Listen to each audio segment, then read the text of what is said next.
नमस्कार, मैं हूं आशीष चित्रांशी और आप देख रहे हैं the news launcher. Narendra Modi विश्व के सर्वाधिक लोकप्रिय नेता हैं, ऐसा मैं नहीं कह रहा। ऐसा अंधभक्त कहते हैं, ऐसा गोदी मीडिया कहती है। लेकिन महाराष्ट्र में एक के बाद एक खाली कुर्सियां नरेंद्र मोदी के सामने ही उनकी बेइज्जती कर रही हैं। भीड़ कहने के लिए वहां नाम मात्र की भी नहीं होती है। जो होती है उसी को कहते हैं बैठ जाओ, कम से कम कुछ तो कुर्सियां भर जाए, कुछ कुर्सियां भर जाए। हालत ये है, मैं आपको क्लिप दिखाऊंगा। और वो बड़ी भारी भरकम व्यवस्था, तंबू कनात, बड़े बड़े टेंट, बड़े बड़े मंच, उसके बावजूद ये हालत। और वहीं पर तुलनात्मक रूप से मैं रात के करीब 11 बजे के आसपास की बीच सड़क की एक जनसभा दिखाऊंगा। बस मंच रखा और उद्धव को खड़ा कर दिया, वो भी भीड़ दिखाऊंगा। ये भीड़ आज दिखाने की नौबत क्यों आई है और जरूरत क्यों है? दरअसल हेलीकॉप्टर पर बड़ा विवाद छिड़ा हुआ है। हेलीकॉप्टर में जांच दल जांच, उद्धव का हेलीकॉप्टर जहां उतरता है वहीं पे राजीव कुमार के कुछ कारिंदे खड़े होते हैं उद्धव ठाकरे का बैग खोलने के लिए कि बैग में है क्या क्या।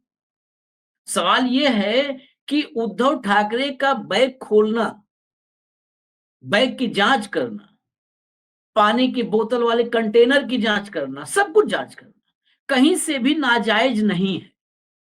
लेकिन क्या ये जायज है कि प्रधानमंत्री मोदी के हेलीकॉप्टर की कोई जांच कर ले, आईएएस अधिकारी तो सस्पेंड हो जाए? ये चर्चाएं पिछले 24-48 घंटे से आपने सुनी होंगी, लेकिन उसके तह में नहीं गए होंगे। आप 17 अप्रैल 2019 का वो इलेक्शन कमीशन का आदेश नहीं देखे हो। और कई ऐसे मीडिया संस्थान, कई पत्रकार ऐसे हैं, आर्टिकल्स लिखने वाले ऐसे हैं जो उस पे झूठ का गोबर लीप रहे हैं। वो कह रहे हैं कि नहीं, प्रधानमंत्री का हेलीकॉप्टर चेक ही नहीं किया जा सकता, इसलिए कार्रवाई हुई थी। सब झूठ है, कोरा झूठ। अब ये सारा जुड़ क्यों रहा है? ये मेरे मन की शंका है। इसी शंका के समाधान के लिए मैं आज अपने एक साथी को भी इस चर्चा में जोड़ रहा हूं, अभिषेक कुमार, उनको जोड़ लीजिए। मन की शंकाएं हैं, हम लोकतांत्रिक देश में रहते हैं अभिषेक, तो मैं तो अपने मन की शंका समाधान करता हूं, कभी आपको, कभी भाऊ को, कभी किसी और साथी को जोड़ता हूं। मेरे मन की शंका ये है कि ये खाली कुर्सियां जो मोदी के सामने नजर आती हैं, हजारों कुर्सियां खाली, मुंह चिढ़ाती हुई, बेइज्जत करती हुई, अपमानित करती हुई, भाई बाकी तो सब डर जाएंगे। अभिषेक कुमार डर जाएंगे, आशीष चित्रांशी डरा दोगे, जेल डाल दोगे, जुबान बंद कर दोगे, कुर्सियां उनकी जुबान कैसे बंद करोगे? उन्हें उन पर कौन सा मुकदमा लिखवाओगे? लेकिन कुर्सियां हैं, कहते हैं कण कण में भगवान है, तो उन कुर्सियों में भगवान है, चिढ़ा रहा है, वो बेइज्जत करता है। जब मंच से खड़े होकर के मोदी जी खाली कुर्सियों के सामने भाषण देते हैं तो वो दांतें निपोड़ता है। वो कुर्सियां जो होती हैं वो दांतें निपोड़ करके चिढ़ाती हैं मोदी को, देखो सबसे लोकप्रिय नेता, हम पर कोई बैठा ही नहीं है, हम ही सुन रहे हैं। अविनाशी को कौन सुन रहा है? वो सब फाइबर वाली कुर्सियां, वो अलग अलग कंपनी खोती होंगी, कोई नीलकमल, कोई राजकमल, जो भी अब आती हों, वही सब सुनती हैं। तो मेरे मन की जो शंका है वो ये है कि क्या इन खाली कुर्सियों से बौखला गए हैं लोग? ये खाली कुर्सियां देख करके मोदी जी का इतना विचलन हो गया है, वो मन का विचलन, पथ का विचलन, जुबान का विचलन, खैर ये सब तो आज का नहीं है, बहुत पुराना है, कि वो विचलन देखते हुए राजीव कुमार अपने पथ पर और दृढ़ संकल्प से चलने लगे। उन्होंने कहा कि चलो इनकी कुर्सी खाली है तो जरूर उद्धव ठाकरे बैग देख ले, कहीं वो तो नहीं भरा है। अब दुर्भाग्य देखिए कि बैग भी खाली निकलता है, वहां भी बैग दांते निपोर करके चिढ़ाता है, बेइज्जत करता है। वहां पानी की बोतल वाला कंटेनर चिढ़ाता है। इसीलिए मैं ये आज सवाल लेकर के आया, और आज हम सबूत के रूप में वो जो लोग थेथरई कर रहे हैं, ये थेथरई का भी अमृतकाल है, बेशर्मी का, थेथरई का। ये थेथराई कर रहे हैं। हम इस आज ये चर्चा में इस बात को जोड़ क्यों रहे हैं? क्योंकि ये पिछले करीब 30-40 घंटे से थेथराई चल रही है। कुछ कह रहे हैं कि वो जो है फडणवीस का भी हेलीकॉप्टर चेक हुआ था, गडकरी का भी हुआ था, भाजपा वाले बता रहे हैं। उस पर भी मेरा सवाल होगा। अभी हम सब आगे चर्चा करेंगे कि ये जो फडणवीस और गडकरी वाला था, इसका वीडियो किसने बनाया था? उद्धव वाली जांच का तो वीडियो उद्धव ठाकरे ने बना करके वायरल किया। वो वीडियो जो फडणवीस और गडकरी वाला भाजपा दिखा रही है, उसको किसने शूट किया था? अगर राजीव कुमार जैसे होता है, पुलिस कार्रवाई करती है तो भी एक सिपाही लेकर के हवलदार खड़ा होता है मोबाइल। तो अगर राजीव कुमार के कोई कारिंदे मोबाइल पे बना रहे थे, तो क्या उद्धव वाला जवाब देने के लिए उन्होंने वीडियो दिया भाजपा को? भाजपा को क्या वीडियो दिया कि लो दिखाओ भाई, फडणवीस वाला भी शूट किया था? या ये स्क्रिप्टेड है? तो स्क्रिप्टेड है तो इसकी शूटिंग कहां हुई? अगर स्क्रिप्टेड नहीं है तो उद्धव ठाकरे, नितिन गडकरी ने क्या इसको शूट करवाया? आना चाहिए इस बात को, चाहे वो गडकरी हो चाहे उद्धव हो। ये राजीव कुमार क्या वीडियो देंगे भाजपा वालों को? कहां से वीडियो आया, कौन शूट किया? इस बात को भी लाना चाहिए। खैर, अब चर्चा शुरू करते हैं। इंट्रोडक्शन बहुत लंबा हो गया, क्षमा मैं मांग लेता हूं पहले ही। मैं दर्शकों से क्षमा मांग लेता हूं, लंबा हो गया इंट्रोडक्शन, लेकिन जरूरी था पूरी भूमिका। अब वीडियो दिखाना शुरू करते हैं। अभिषेक, वीडियो देखिए। पहला वीडियो दिखाइए मोदी जी की वो खाली कुर्सियां जो चिढ़ा रही हैं मोदी जी को। मोदी जी को खाली कुर्सियां चिढ़ा रही हैं, कैसे, देखिए। इस चुनाव में झारखंड में भी और महाराष्ट्र में भी परिवार के सारे चेहरे जनता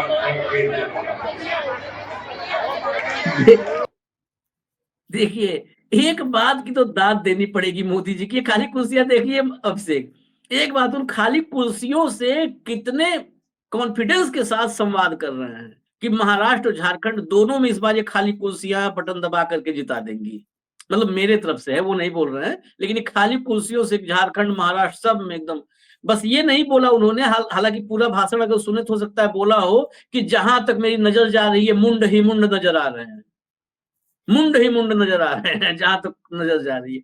अब जरा कंट्रोल रूम वो उद्धव वाला दिखा दीजिए। रात में जो कहते हैं ना बेतरतीब, जो कोई बड़ा, वहां तंबू कनात है ही नहीं है सड़क पर। ये आज ही बीती रात की है, और ये सोलापुर का था अभी जो मोदी जी का था। ये देखिए, ये रात में, ये देखिए मोबाइल पर चलाए हुए हैं, ये आधी रात को, देर रात। ये देखिए, हाँ।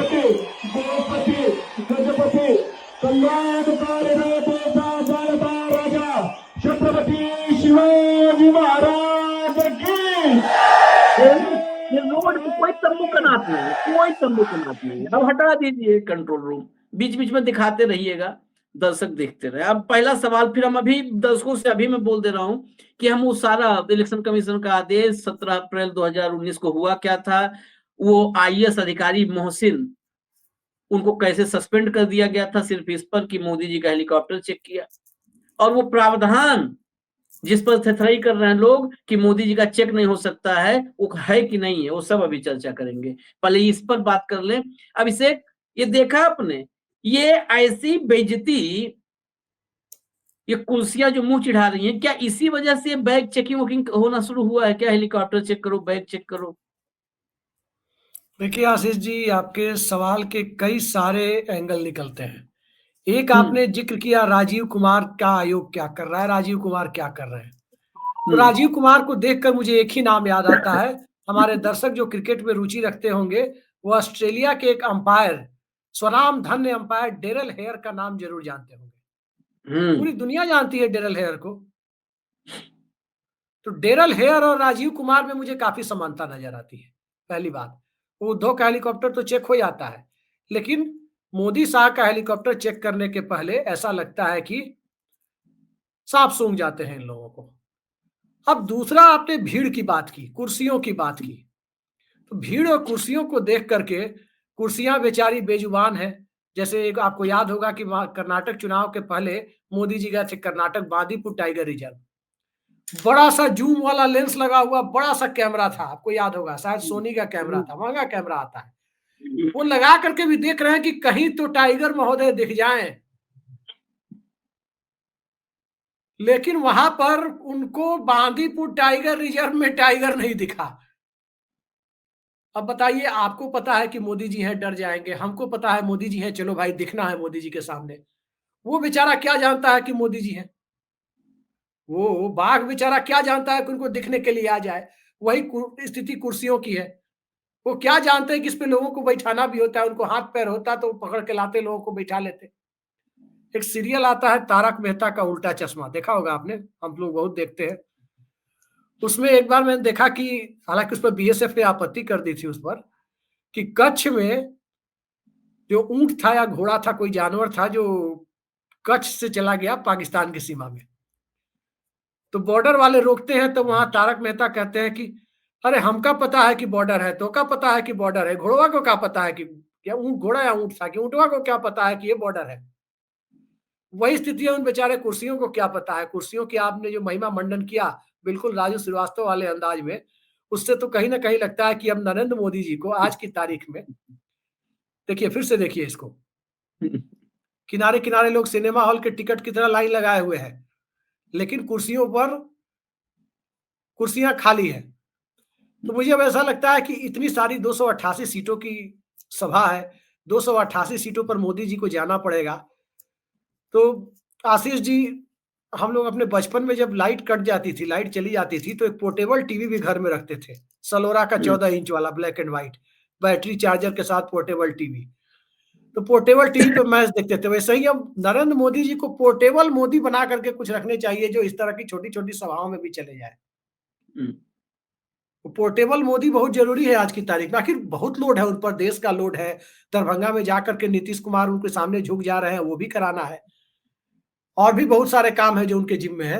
एक काम नहीं है ना, उधर कहाँ जेलेंस्की से बात करनी है, उधर पुतिन साहब से बात करनी है, उधर नमस्ते ट्रंप करना है। बहुत सारे काम उनके साथ है, कितने काम वो अकेले करेंगे।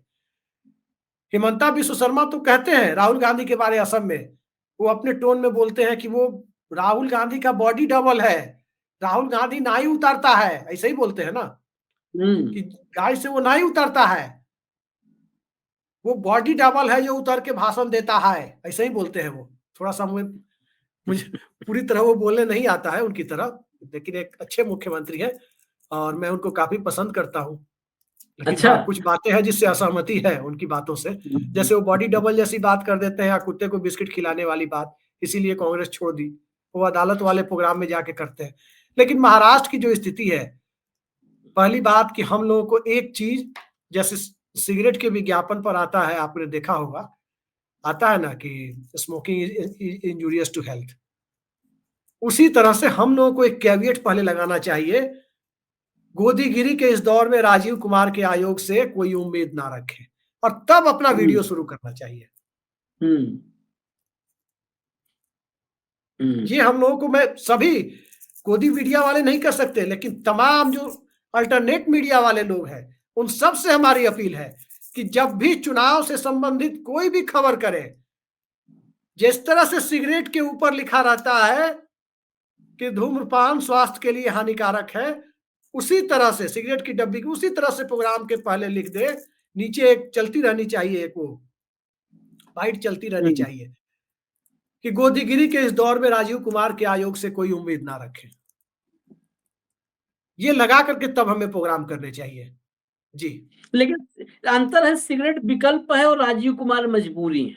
दोनों में ये फर्क बड़ा है कि सिगरेट विकल्प है, आदमी चुने पिए न पिए, राजीव कुमार मजबूरी है, चुनाव वही करवाएंगे, कोई और नहीं करवा सकता है कि दूसरा कोई करवा दे, वही करवाएंगे। खैर, इसमें थोड़ा आगे जो मैं कह रहा था मैं आपको दिखाऊं, ये मोहसिन, आपको याद होगा, आपको तो तथ्यों का बड़ा बैंक रहता है। मोहसिन थे आईएएस, कर्नाटक काडर के थे, और उड़ीसा में संबलपुर में रैली थी मोदी की, 16 अप्रैल शायद था, 16 अप्रैल 2019। 16 अप्रैल को उनका हेलीकॉप्टर चेक कर लिया। इस बात को उद्धव ने भी कहा था, लेकिन अब उसका जो झूठ फैलाया जा रहा है, आज उसको खोलते हैं। 17 अप्रैल को एक आदेश आ जाता है वो आदेश में कंट्रोल रूम होगा, जरा दिखाइए, बहुत पुराना आदेश है, दिखाइए, आदेश दिखाइए। ये अंग्रेजी में पूरा आदेश, ये देखिए, इलेक्शन कमीशन ऑफ इंडिया, ये ऑर्डर है। इस ऑर्डर में जो सस्पेंड उनको किया गया, हालांकि सस्पेंड करने के बाद ही कैट ने सस्पेंशन पर रोक भी लगाई थी, लेकिन इस आदेश में जो लिखा है, मैं उसको आपको बता दूं कि हिंदी में जो लिखा, इसको मैं हिंदी में इसका वो बता देता हूं आपको, कि इसमें है, मोहसिन ने एसपीजी सुरक्षा प्राप्त व्यक्तियों से जुड़े प्रोटोकॉल का उल्लंघन किया है और अपने कर्तव्यों की अवहेलना की है। ये पूरा इस चिट्ठी का भाव था। लेकिन इसके बाद जो सवाल उठे और जो एक नैरेटिव बनाया गया कि नहीं, प्रधानमंत्री नहीं जांच सकते हैं, ऐसा कहीं भी नहीं लिखा है। इसके बाद में बीबीसी की एक रिपोर्ट निकाला, इस पड़ताल को लाने के लिए बीबीसी की एक रिपोर्ट निकाला। ये रिपोर्ट उसी के तुरंत बाद, करीब 24 घंटे बाद, ये 48 घंटे बाद पूरा एनालिसिस करके और पड़ताल करके बीबीसी ने प्रकाशित की थी। इस पड़ताल में उस वक्त शेफाली शरण थी प्रवक्ता आयोग की। उनसे शेफाली शरण से जब पूछा बीबीसी ने कि क्या आयोग के अधिकारी एसपीजी सुरक्षा प्राप्त व्यक्तियों के वाहनों की जांच कर सकते हैं या नहीं कर सकते हैं, तो जो आयोग की प्रवक्ता थी शेफाली शरण, उन्होंने कोई स्पष्ट जवाब ही नहीं दिया, कोई जवाब नहीं दिया। इतना ही नहीं, जो अभी इलेक्शन कमीशन वाली हमने चिट्ठी दिखाई है 16 अप्रैल की घटना की, इस चिट्ठी में ये लिखा है कि मोहसिन ने एसपीजी सुरक्षा प्राप्त व्यक्तियों के प्रोटोकॉल से उल्लंघन किया है, अपने कर्तव्य की अवहेलना की है। लेकिन इसमें मोदी के हेलीकॉप्टर जांच करने की बात इस पूरी चिट्ठी में कहीं नहीं। आपके सामने जो दिख रही चिट्ठी, इसमें मोदी के हेलीकॉप्टर को जांच करने वाली बात को गोल कर दिया गया है, गायब कर दिया गया है। अब आगे इसमें बढ़ते हैं। इसमें और जो इसके पीछे गए, शेफाली शरण से और बातचीत किया बीबीसी ने, तो शेफाली ने कहा कि इस बारे में जो दिशा निर्देश है वो आयोग की वेबसाइट पर है, इससे ज्यादा मुझे कुछ नहीं कहना है। तो फिर आयोग की वेबसाइट पर जाकर के इसकी पड़ताल हुई कि क्या भाई जांच नहीं हो सकती क्या। तो आयोग की वेबसाइट पर जो लिखा है उसके मुताबिक चुनाव आयोग ने जो निलंबित करने वाले आदेश में लिखा था कि मोहसिन ने 2019 के दिशा निर्देश संख्या 76 और 2014 के चुनाव दिशा निर्देशों के दिशा निर्देश संख्या 464 की अवहेलना की है। इसका मायने क्या है? ये दिशा निर्देश चुनाव अभियान के दौरान उम्मीदवारों के वाहनों के इस्तेमाल से संबंधित है। ठीक है, इन्हीं के तहत किसी भी प्रत्याशी के अपने चुनाव अभियान में सरकारी वाहनों के प्रयोग पर रोक है। हालांकि जो एकदम कोट अनकोट मैं आपको बता दूं कि इन प्रतिबंधों में छूट सिर्फ प्रधानमंत्री और उन अन्य राजनीतिक लोगों को मिलेगी जिन्हें चरमपंथी या आतंकी गतिविधियों या जान के खतरे की वजह से उच्च स्तरीय सुरक्षा की जरूरत हो और जिनकी सुरक्षा जरूरतें संवैधानिक प्रावधानों या संसद या विधानसभाओं से के कानूनों से निर्धारित होती हों। ये आशीष जी, इसमें दो बातें हैं। मैं एक और आगे एक लाइन क्लियर कर दूं। ये है सरकारी वाहन का चुनाव प्रचार के दरमियान इस्तेमाल कौन कर सकता है।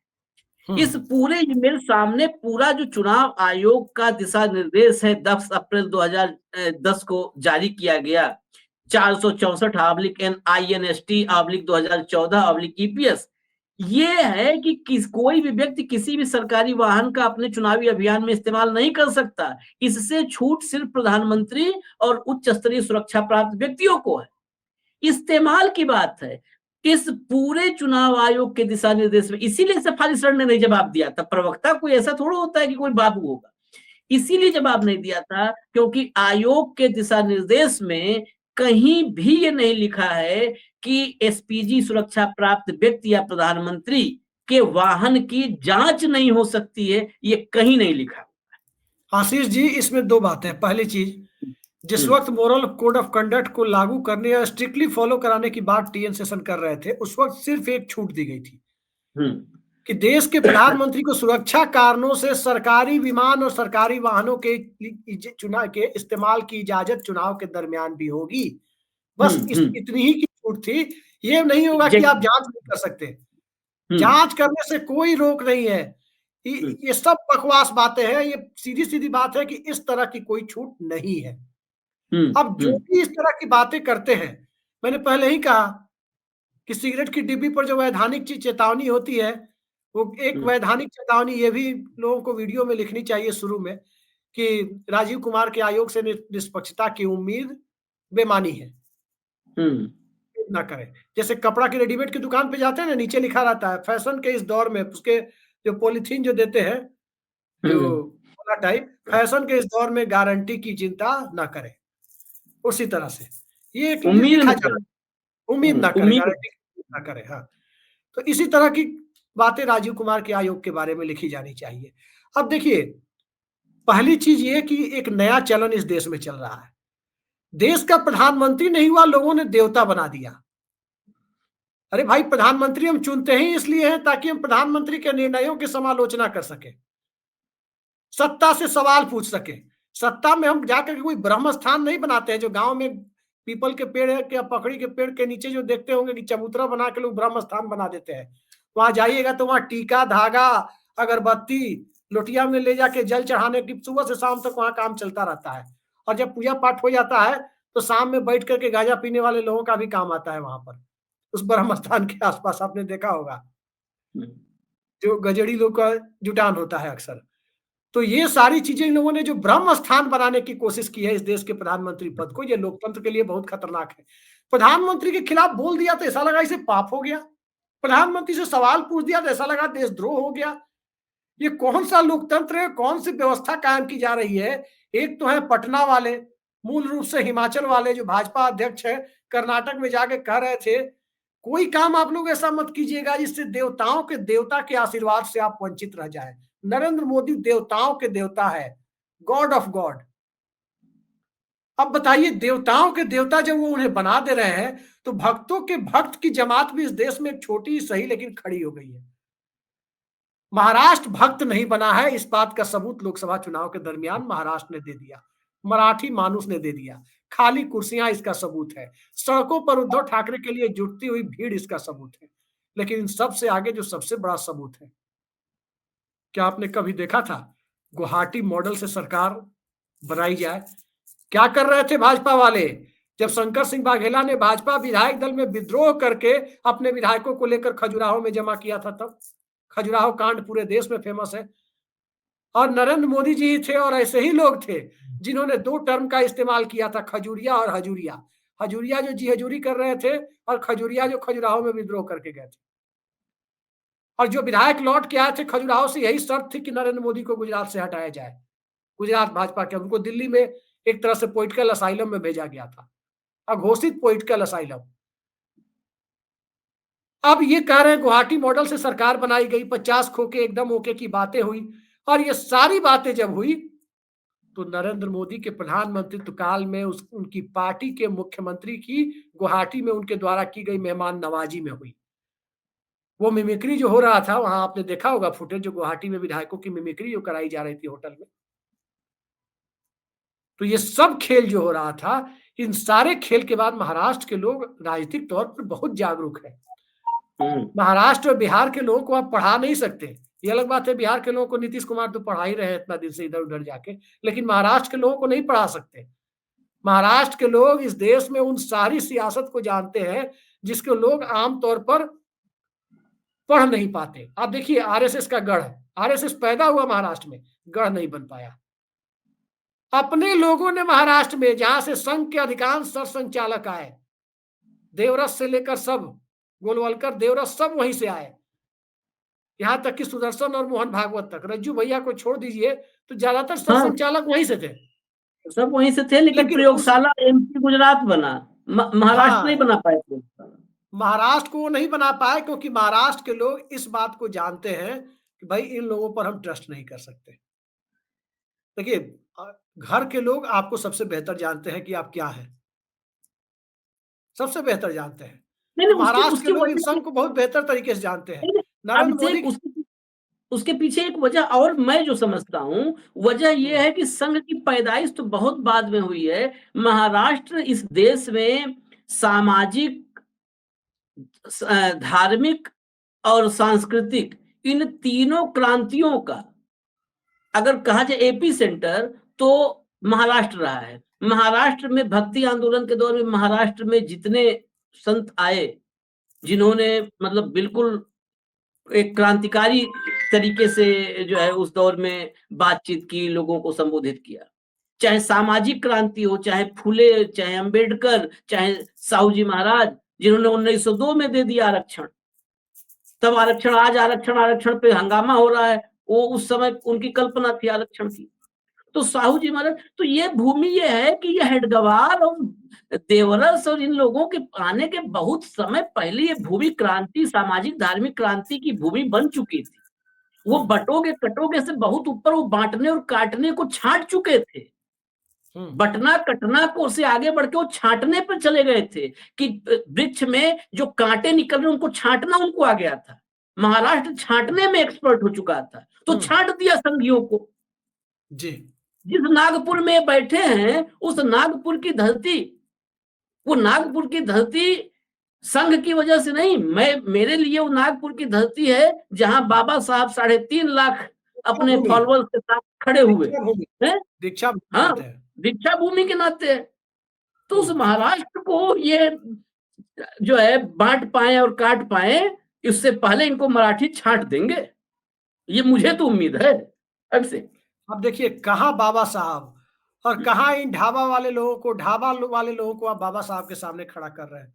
ये अन्याय नहीं चलेगा, बताना पड़ेगा। ये देखिए, ये नहीं, ये सीधे सीधे मतलब बाबा साहब की तुलना और संघ की तुलना करना, मतलब मुझे लगता है कि कहीं ना कहीं तुलना नहीं है अभिषेक, ये मराठी मानुस को उसको एक बार रिमाइंडर है कि ये भूमि बाबा साहब की है, ये भूमि छत्रपति साहू जी महाराज की है, ये भूमि ज्योतिबा फुले की है, ये भूमि छत्रपति शिवाजी महाराज की भूमि है, ये भूमि हेडगेवार की नहीं है। ये नहीं, तो हमें ये बताइए ना आशीष जी, ये बताइए सिवान डॉक्टर राजेंद्र प्रसाद का है कि नटवर लाल का है? नहीं, राजेंद्र प्रसाद का है, राजेंद्र प्रसाद का है। लेकिन नटवर लाल मैं जनरलाइज नहीं, ये बड़ा क्लियर कट है। नटवर लाल इस देश में वोट मांग करके सरकार नहीं बनाने जा रहा था। नटवर लाल इस देश में बांटेंगे कटेंगे कह करके इस देश में सामाजिक जो है धार्मिक विभाजन नहीं पैदा कर रहा था। नटवर लाल पॉकेटमारी कर रहा था, किसी को अभिषेक कुमार मिला होगा उसकी पॉकेट मारा होगा, ठगी, मतलब कोई आशीष चित्रांशी मिला होगा उसको ठगा होगा। वो 2 4 10 लोगों को ठगा होगा। जब 143 करोड़ लोगों से ठगी की आशंका पैदा होगी तो फिर आपको वो इतिहास याद दिलाना होगा। वो इतिहास नहीं याद दिलाना होगा कि गणेश, हमारे सोचिए प्लास्टिक सर्जन कब हुए थे, गणेश के सर पर हाथी का मस्तक किसने फिट कर दिया था, सोचिए उस दौर में। वो शिव को प्लास्टिक सर्जन नहीं बताएंगे। वो वैसा गौरव हमें नहीं याद दिलाना है कि शिव को, साक्षात शिव को प्लास्टिक सर्जन बता दिया। अरे हम तो यही जानते हैं कि भगवान शिव ने वो मस्तक रखा था। हम तो नहीं जानते थे कि भगवान शिव प्लास्टिक सर्जन थे। हम तो सत्य को शिव, सत्यम शिवम सुंदरम जानते हैं, शिव को ही अनंत मानते हैं, शिव को ही अविनाशी मानते हैं। हमें नहीं पता था कि अविनाशी कोई आ जाएगा 2024 में बताएगा कि मैं अविनाशी हूं। हम तो शिव को अविनाशी जानते थे, हम तो शिव को शाश्वत मानते थे। तो ऐसे में याद दिलाना भी जरूरी हो जाएगा, ये समझाना जरूरी हो जाएगा कि आप ऐसे एक समूह को 5 7 10 लोगों को ठगने वाले से तुलना नहीं है। यहाँ 143 करोड़ लोगों के इस मुल्क के भविष्य का सवाल है और उस भूमि का सवाल है, उस महाराष्ट्र की भूमि का सवाल है, जिस भूमि में आज की तारीख में ये क्यों नहीं याद दिलाना होगा, जिस छत्रपति साहू जी महाराज की, शिवाजी महाराज की, फुले ज्योतिबा फुले की, रमाबाई अंबेडकर की, बाबा साहब अंबेडकर की धरती पर अगर बटोगे और कटोगे का नारा दिया जाएगा और पीछे नफरती एजेंडा चलाने वाले अंधभक्तों की टोली तालियां बजाएगी, तो ये महाराष्ट्र को याद दिलाना होगा, वो याद करे या ना करे। फाइनली देखिए, आप यही याद दिलाने की बात करते हैं, आप याद दिलाने की बात करते हैं, मराठी मानुस को वो याद दिलाने की जरूरत नहीं है, वो उन्हें पता है। मराठी मानुस को तो अब वो भी पता है कि गुवाहाटी मॉडल के तहत क्या हुआ। मराठी मानुस को अब ये भी पता है कि उसके चक्कर में उसके गुजरात को कितने प्रोजेक्ट महाराष्ट्र से उठा कर दिए गए। मराठी मानुस को ये भी पता है कि अडानी को धारावी का प्रोजेक्ट क्यों दिया गया, और अजीत पवार ने वो भी बता दिया जो मराठी मानुस को पता नहीं था। कल की ही बात है कि एनसीपी और बीजेपी की मीटिंग के बीच में अडानी साहब भी बैठते हैं, यानी पॉलिटिकल डील भी कराते हैं अडानी साहब। ये भी अजीत बकौल अजीत पवार, ये मैं नहीं कह रहा, अजीत पवार साहब कह रहे हैं, मोदी जी के पार्टनर कह रहे हैं, जिनके बारे में कहते थे देवेंद्र फडणवीस की चक्की पिसिंग, वो अब उनका मगज पिसिंग कर रहे हैं, माथा पिसिंग, भेजा पिसिंग कर रहे हैं गठबंधन में जाकर के। जो तथ्य लोगों को नहीं पता है वो सब कुछ भी लोगों के सामने बता रहे हैं। तो ऐसे ही नहीं बता दी कि मराठी मानुस को, इसके लिए हमें कम से कम धन्यवाद देना चाहिए अजीत पवार को कि कम से कम इस देश को जो जानकारी नहीं थी, उन्होंने जानकारी, ये बात, इतनी बड़ी जानकारी इस देश को दी। क्या इसके लिए वो धन्यवाद के पात्र नहीं है? हम लोग नाहक में आलोचना करते हैं अजीत पवार की। ठीक है, वो गए, गलती कर दिए, कोई बात नहीं है, वो गए, गलतियों से आदमी सीखता है। महात्मा गांधी ने भी अपनी गलतियों को माई एक्सपेरिमेंट विद ट्रूथ में लिखा है। अजीत पवार भी गलती किए।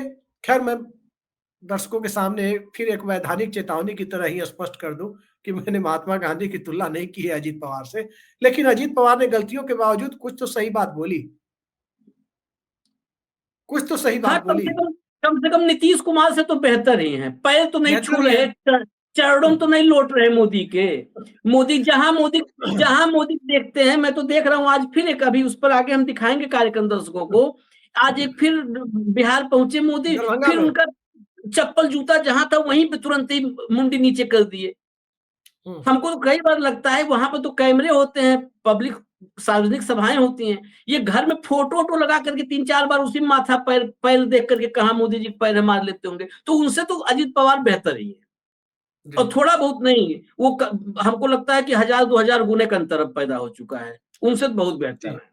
लेकिन अजीत पवार जो साफगोई दिखाई है, उस साफगोई के बाद महाराष्ट्र के वोटर के लिए मुझे लगता है कि कम से कम एक बड़ा अंतर और चीजों को समझने के लिए वो परिस्थितियां पैदा कर दी है, जिन परिस्थितियों को समझने में कुछ वोटर अभी तक आंख पे पर्दा डाले हुए थे। और दूसरी बात, फडणवीस साहब का जो ऑडियो क्लिप वायरल हुआ है, हार रहा है केसरकर तो हारने दो, छोड़ो उसकी बात, जीत जाने दो उद्धव के कैंडिडेट को, इसका मतलब यही वाला, जीत जाने दो उद्धव ठाकरे के कैंडिडेट को, बाकी देख लिया जाएगा। मतलब ये देख लेने वाला कॉन्फिडेंस कहां से आ रहा है? मोदी जी, देखिए, ये सवाल मोदी जी पर है, सबसे बड़ा सवाल मोदी जी पर है। इसलिए क्योंकि मोदी जी क्या कह रहे थे लोकसभा चुनाव में, टेम्पो में भर भर कर अडानी अंबानी कांग्रेस को पैसा दे रहे हैं। यहां अजीत पवार कह रहे हैं कि उनकी मीटिंग में बैठ रहे हैं। अब बड़ा आश्चर्य होता है कि पैसा उनको दे रहे हैं, बैठ इनके साथ रहे हैं। भाई ये कर क्या रहे हैं अडानी साहब? ये बड़ा आश्चर्य होता है कि भाई देखिए, ये खेल मेरी समझ से बाहर है।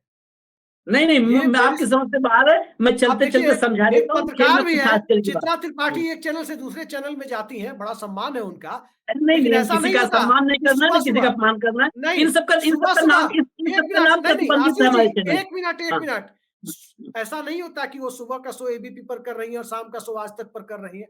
एक चैनल छोड़ के ही दूसरे चैनल में जाती है, इस्तीफा देके प्रोसेस को पूरा करके। मोदी जी जो कहना चाह रहे हैं, प्रोसेस पूरा नहीं कर रहे हैं अडानी साहब। अरे भाई, उदाहरणों में ऐसा भी नहीं लाना है हमें कि हम भी उसी में कीचड़ में कमल खिलाने लगे, नहीं, हमें नहीं लाना है। रही बात आपने कहा कि वहां क्या कर रहे थे, समझ नहीं आ रहा है। बिल्कुल साफ है, टेम्पो की व्यवस्था करने के लिए गए थे और कुछ नहीं।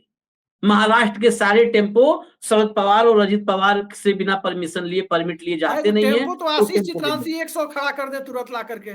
नहीं, महाराष्ट्र के टेम्पो पवार के परमिट के बगैर नहीं चलते होंगे, मैं ऐसा मानता हूं, और वो टेम्पो मांगने गए थे, मैं ये भी मानता हूं। रही बात चर्चा के अंत में, जो हमने कहा मराठी मानुस बिल्कुल भ्रम में नहीं रहेगा, बहकावे में नहीं आएगा।